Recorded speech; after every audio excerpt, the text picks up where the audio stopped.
बता दें कि कांग्रेस पार्टी के सांसद व गांधी परिवार के सिरमौर राहुल गांधी ने गुजरात हाई कोर्ट में प्रस्तुत अपील को खारिज कर दिया, जिससे देश के कांग्रेस दलों में खासा नाराजगी दिखाई पड़ रही है।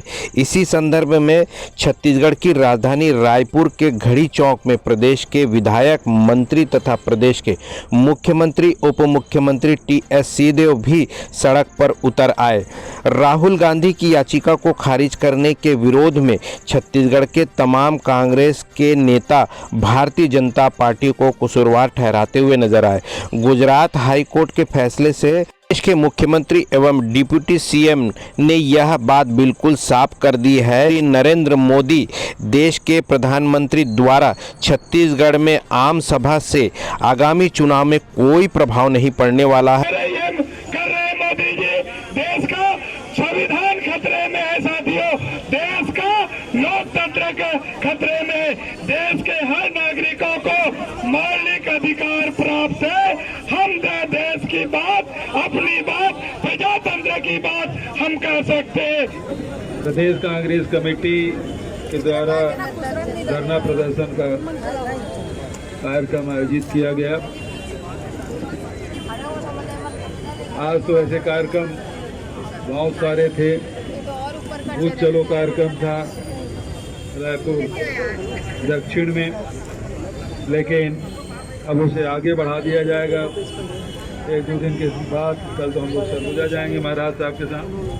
तो आज धरना कार्यक्रम में उपस्थित प्रदेश कांग्रेस कमेटी के सम्मानित अध्यक्ष पवन मरकाम जी, उप मुख्यमंत्री टी.एस. सिंहदेव जी महाराज सरगुजा, आदरणीय चंदन यादव जी हमारे राष्ट्रीय सचिव, विकास उपाध्याय जी हमारे राष्ट्रीय सचिव, आदरणीय वरिष्ठ नेता सत्तू भैया हमारे जिला पंचायत के अध्यक्ष श्रीमती वर्मा जी, भाई अरुण बोरा जी और हमारे अंकल नेजा जी, भाई सुशील जी, हमारे सांसद और महिला कांग्रेस के अध्यक्ष कुलदेवी नेताम जी, भाई एजाज देवर जी, भाई गिरीश दुबे जी और प्रमोद दुबे जी पीछे बैठे हैं। बहुत सारे, गंगा दीदी भी है, नीता बहन भी है, सारे सब बहनें पीछे बैठी हुई हैं। सबको सादर नमस्कार। बहनों, युवा साथियों और पत्रकार मित्रों, आखिर राहुल जी से ये भारतीय जनता पार्टी, उसके नेता इतने डरते क्यों?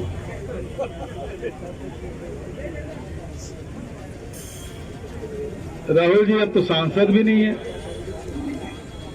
उनके सांसदी भी छीन ली। वो शासकीय बंगला था उससे भी खाली करा दिया। एक आदमी से डर रहे हैं, एक आदमी, वो श्री राहुल गांधी।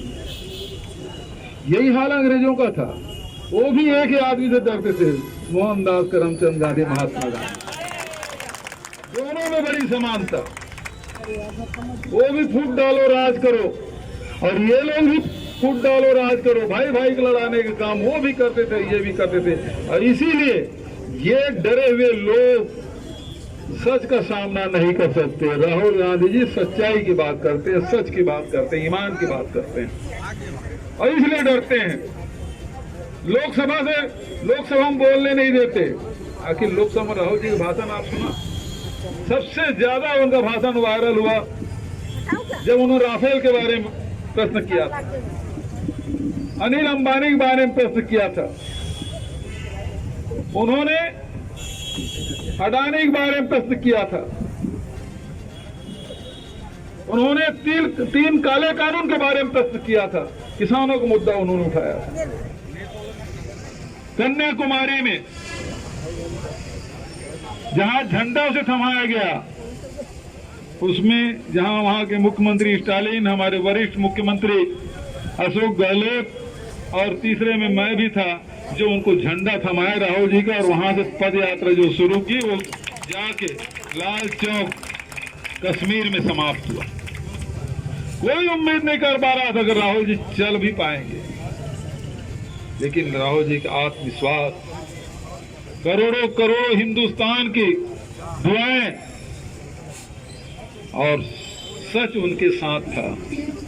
लगातार चलते रहे और कारवां बनता गया। लोग तो कहते थे कि ये तो केरल है, यहाँ तो भीड़ तो हो ही जाएगी। कर्नाटक यहाँ तो ठीक ठाक है। दक्षिण भारत जब हिंदी भाषी बेल्ट में पहुंचेंगे तब देखेंगे। महाराष्ट्र भी निकला, मध्य प्रदेश भी निकल गए, राजस्थान और उत्तर प्रदेश, हरियाणा, दिल्ली, जहां गए। कश्मीर, आज यदि कश्मीर में सर्वाधिक लोकप्रिय कोई नेता है, एक व्यक्ति कोई है तो वो राहुल गांधी जी हैं। उन्होंने कहा था देखते हैं कि बम किधर से आता है।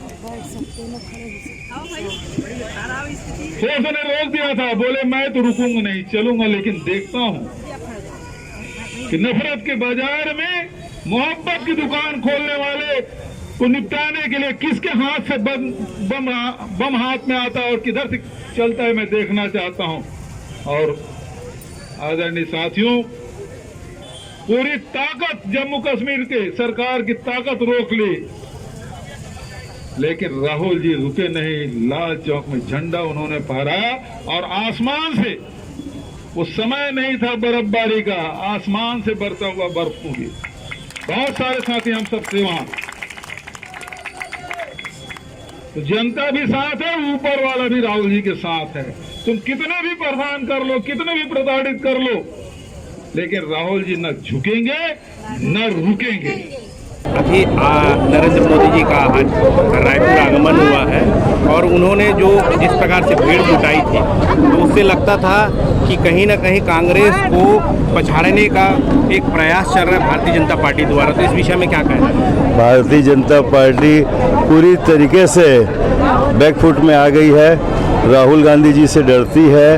और आज जो मोदी जी यहाँ आए, हमारे देश के प्रधानमंत्री जी, हम सोचे थे कि बहुत कुछ घोषणाएं करके जाएंगे, लेकिन ये करके जा रहे हैं। इससे बड़ा दुखद बात और कोई नहीं हो सकती। प्रजातांत्रिक मूल्यों का हनन है। कितना भी रोकने की कोशिश कर ले राहुल गांधी जी को संसद में जाने से, देश के प्रधानमंत्री बनने से, ये कहते हैं ना, रोक सको तो रोक लो, लेकिन राहुल गांधी जी जरूर संसद पहुंचेंगे और इस देश का नेतृत्व वही करेंगे।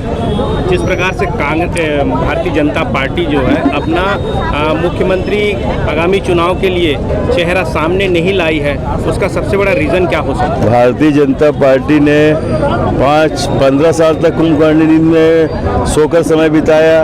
अभी पौने 5 वर्ष में कुंभकर्णी नींद में सोई।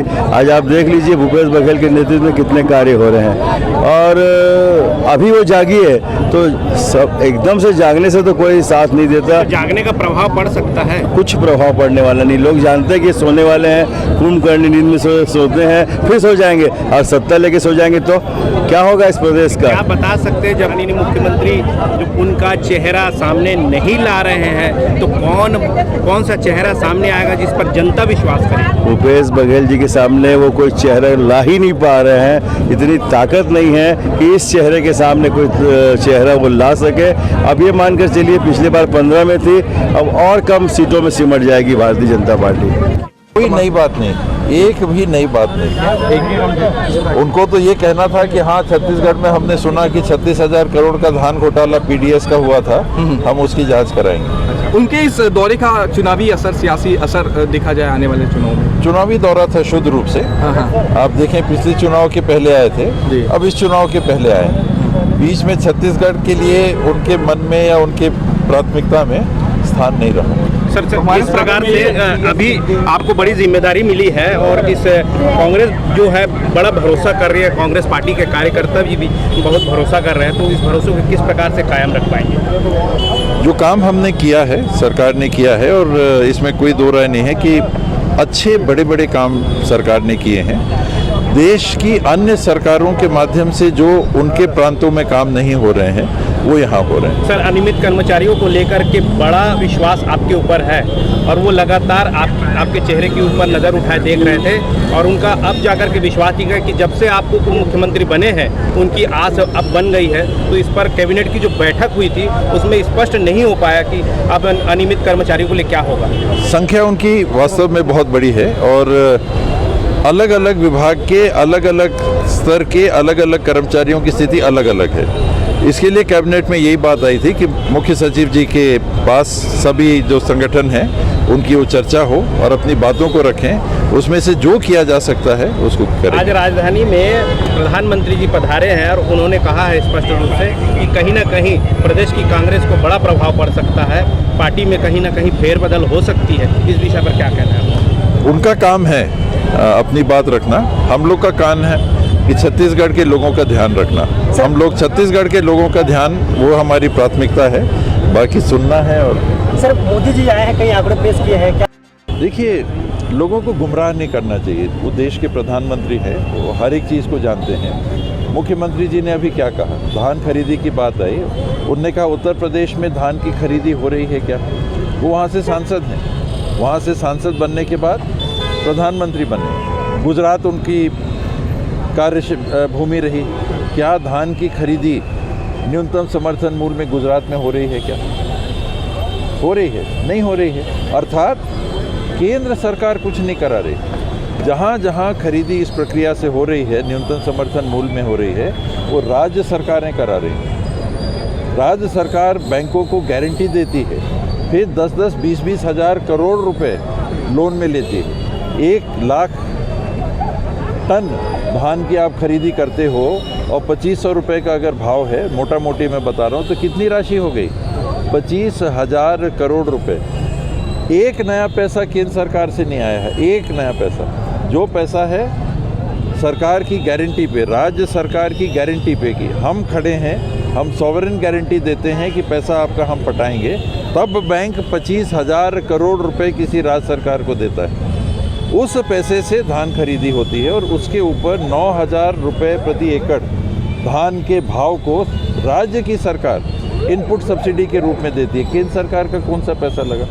फिर तो ये चावल खरीदा, राज्य सरकार ने धान खरीदा और उसको चावल बनाया। FCI को चाहिए चावल देश का भंडारण करने के लिए, उस चावल को FCI खरीदती है। वहाँ पर केंद्र सरकार अगर कुछ पैसे FCI को देती है तो अपनी जगह की बात है। बाकी धान खरीदी में एक नया पैसा केंद्र सरकार नहीं देती, एक नया पैसा। 40-60 छोड़ दीजिए, 20-80 छोड़ दीजिए, एक नया पैसा नहीं देती। मोदी मैजिक चलेगा छत्तीसगढ़ में? मोदी मैजिक चलेगा छत्तीसगढ़ में? मुझे नहीं लगता, ये उनका चुनाव ही नहीं है। अभी कुछ लोग कह रहे थे कि पिछले चुनाव के पहले आए थे, इस चुनाव में अब फिर पहले आए। बीच में छत्तीसगढ़ उनके मन में कहीं था, उनके ध्यान में कहीं था। छत्तीसगढ़ के लिए हम कुछ करना चाहते हैं, आके उन्होंने कोई घोषणा की, नई घोषणा की, कोई बात कही उनने? चुनाव टू चुनाव। क्या लगता है कि अभी छत्तीसगढ़ में नरेंद्र मोदी का जो प्रवेश हुआ है और उन्होंने अपनी भाजपा भारतीय जनता पार्टी की जो घुसपैठ जिस तरीके से बनाई है, लोगों में जो उत्साह और हुजूम दिखा है, क्या कांग्रेस पार्टी को उसमें कोई प्रभाव पड़ने वाला है? नहीं, कांग्रेस पार्टी को कोई प्रभाव नहीं पड़ने वाला है। कांग्रेस पार्टी जिस तरह 2018 में दमखम से चुनाव लड़ी थी, उस तरफ ही 2023 में सरकार बनाएगी और 2024 हम प्रधानमंत्री राहुल गांधी जी को सरकार बनाएंगे। यहाँ तो नरेंद्र मोदी जी ने स्पष्ट कर दिया है कि जिस प्रकार से यहाँ पे खेमेबाजी चल रही है और सरकार की ओर से जो धोखेबाजियाँ हो रही है, उसको लेकर के बड़ी बयान जो है नरेंद्र मोदी ने किया है, उस विषय पर आपका क्या कहना है? देख लिए, कांग्रेस पार्टी में कोई गुटबाजी नहीं। कांग्रेस पार्टी राष्ट्रीय कांग्रेस पार्टी है। राहुल गांधी, सोनिया गांधी, माननीय भूपेश बघेल जी के नेतृत्व में सभी चुनाव लड़ेंगे और सरकार बनाएंगे। भारतीय जनता पार्टी का चेहरा उजागर नहीं है कि मुख्यमंत्री कौन होगा उनमें। भारतीय जनता पार्टी में सबसे बड़ी फुटबाजी तो वही है, गुटबाजी पार्टी भारतीय जनता पार्टी है। और माननीय मुख्यमंत्री भूपेश बघेल जी के नेतृत्व में चुनाव लड़ेंगे। TI बाबा जी ने कहा है कि चुनाव मुख्यमंत्री भूपेश बघेल जी के नेतृत्व में चुनाव लड़कर सरकार बनाएंगे। मैं मोहम्मद अंजर, प्रदेश कांग्रेस कमेटी, जुग्गी प्रकोष्ठ, छत्तीसगढ़ कांग्रेस। आपने सुना कि TS सिंहदेव ने किस प्रकार का अपनी स्पष्टीकरण दिया और उन्होंने साफ तौर पे कहा है कि मोदी मैजिक जो है छत्तीसगढ़ में नहीं चल सकती, क्योंकि छत्तीसगढ़ एक अपने आप में अलग राज्य है। वो ऐसा राज्य है जहां पे केवल कांग्रेस पार्टी अपनी पैड़ बना पाई है और भरसक कोशिश करेंगे। मोदी जी ने जो भी आरोप प्रत्यारोप आज मंच के माध्यम से लगाई कांग्रेस पर, TS सिंहदेव ने स्पष्ट किया कि एक कान सुने और दूसरे कान से बाहर निकाल दे। टीएस सिंहदेव के साथ साथ प्रदेश के मुख्यमंत्री भूपेश बघेल और पार्टी के अध्यक्ष मोहन मरकाम ने भी कहा है कि प्रधानमंत्री के प्रदेश में आने से चुनाव पे किसी प्रकार का कोई प्रभाव नहीं होगा।